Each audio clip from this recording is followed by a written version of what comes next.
जी हाँ नाज़रीन, अगर आपने पहले कभी नहीं सुना तो आप ये जान लें कि हल्दी अपने आप में एक शफ़ा याब दुआ है।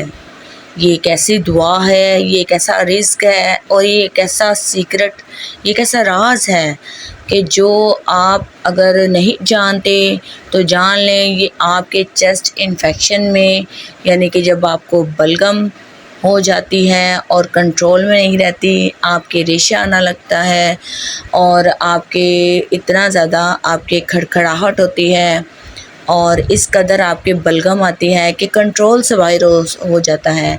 और इस ऐसी सूरत हाल में मुमकिन नहीं होता कि आप डॉक्टर के पास जाएं। तो नाज़रीन, वो लोग बहुत इस रेमेडी से, इस टोटके से फ़ायदा उठाएं कि जो सिर्फ घर में इस टोटके को बखूबी आसानी से बना लें और उन्हें डॉक्टर के पास जाने की कोई ज़रूरत नहीं। और आप जब सुनेंगे तो आप हैरान रह जाएंगे कि सिर्फ घर की इतनी शफ़ायाब चीज़ जिसका जो कि हल्दी है। जी हाँ नाज़रीन, हम हल्दी के बारे में आपको बताएंगे।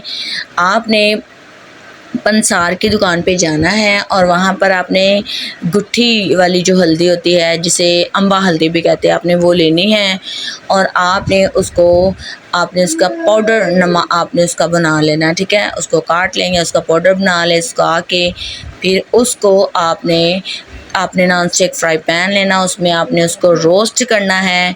रोस्ट करने के बाद आपने उसको उतार लेना है और ठंडा होने के साथ आपने अपने 1 गिलास दूध को आपने गर्म करना है और गर्म करने के बाद आपने उस हल्दी को आपने 0 साइज़ के कैप्सूल में, यानी कि एक दवाई के तौर पर 3 टाइम आपने भर के रख लेना है, यानी कि एक सुबह, एक शाम और एक दोपहर के टाइम। ठीक है, और ऐसे आपने उस हल्दी वाले कैप्सूल को नीम गर्म दूध के अंदर डालकर जब आप खाएंगे, जब आप लेंगे, तो यकीन माने आपकी जो खांसी होगी, जो आपकी बलगम होगी, आपका जो रेशा होगा, वो 1-2 बल्कि सिर्फ़ और सिर्फ 3 दिन के इस्तेमाल से, और आप जब पहले दिन लेंगे तो आप इसका असर खुद ब खुद देखेंगे और आप हमें याद करेंगे और ज़रूर ही लाजमी हमारी पूरी वीडियो को देखा करें।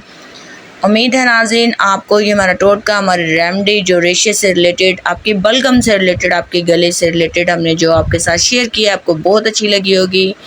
तो इसी के साथ मिलते हैं नेक्स्ट वीडियो में। तब तक के लिए stay connected with Nisha food secret and till then for next remedy, next टोटके के साथ मिलते हैं आपके साथ।